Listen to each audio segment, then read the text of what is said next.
Start ng first quarter, si Stan at Arana tapatan agad. Gandang dukot ni Stan Hardener.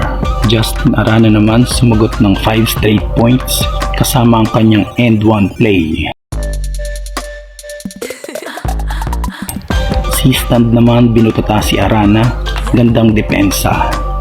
Ralph Koo at Brian Santos naman nagsagutan ng kanilang top of the key 3-pointer.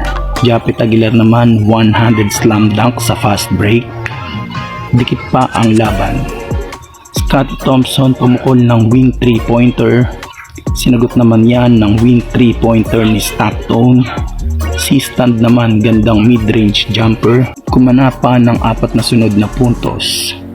End of first quarter, Ginebra lamang lang ng 3 sa score na 24-21.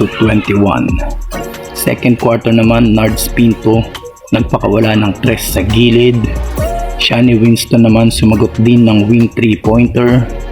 Von Pesumal naman na libre sa gilid, pasok ang 3. Converge naman bumawi ng 8-0 run.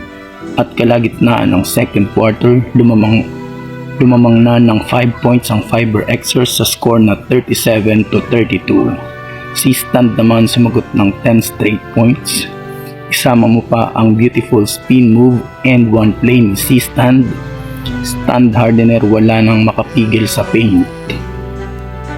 Ralph Koo naman bumitaw ulit ng another top of the key 3-pointer. Scottie Thompson naman gandang layup, paside and 1 play kontra sa Converge rookie. Alex Stockton naman nag-init din, sumagot naman ng 9 straight points at natapos ang first half, tabla ang laban sa score na 48-all. Simula naman ng third quarter, maagang opensa para sa Ginebra. Back-to-back 3-pointer ni Maverick Ahanmisi at Ralph Koo. Japet Aguilar naman pinakain ng bola si Stockton. Ni-lockdown defense na ng Ginebra si Stockton. Si Stan naman binulldoze ang rookie ng Converge. Napapailing na lang tuloy sa lakas ni si Stan. Maverick Ahanmisi naman bumitaw ng 3 sa gilid. 9 minutes left in the third quarter.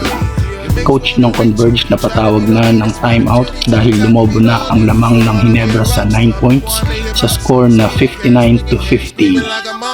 Japet Aguilar naman nag-dunk party na, another 100 reverse slam dunk mula sa magandang pasa ni si Stan. Japet Aguilar sinundan pa yan ng sunod-sunod na end 1 play kasama si Maverick Ahanmisi. Si Stan naman tuluyan ng nilamon ang depensa ng Converge. Another strong drive, wala nang makapigil kay si Stan. Almost triple-double na sa third quarter pa lang. 27 points, 10 rebounds at 9 assists. Natapos ang third quarter, tinambakan na ng Ginebra ang Converge. Lamang na ng 14 points sa score na 83-69. Fourth and final quarter, Justin Arana napapailing na lang, hindi na malaman kung paanong depensa ang gagawin niya kay si Stan. Si Stan naman tuloy-tuloy ang kayod pa din, another teardrop sa ilalim, sinundan pa yan ng fast break layup ni Stan Hardener. At Nards Pinto naman nag-ambag din ng kanyang 7 straight points including ang fast break layups. Nang lumob na ang lamang ng Ginebra, pinagpahinga na rin ang kanilang mga starters. Bagong player ng Ginebra na si David Murrell pinasok na din, nakapag-ambag agad ng kanyang reverse layup. After naman yan, Murrell at another rookie ng Converge na si De Los Santos nagkakainitan pa. At natapos ang laro, nagwagi ang Ginebra sa score na 105-93 para makuha ang solo second place sa team standing. Sa pangunguna yan ng almost triple-double performance ni Stan Hardener at ang best player of the game, walang iba kundi si Stan Hardener na may near triple-double. Nagtala ng 33 points, 12 rebounds, 9 assists, 2 steals at 2 blocks na may 15 of 23 shooting. Sinigundahan naman yan ni Maverick Ahanmisi na nag-ambag ng 17 points at si Ralph Koo nagtala din ng 13 points at Japet Aguilar nag-ambag din ng 12 points.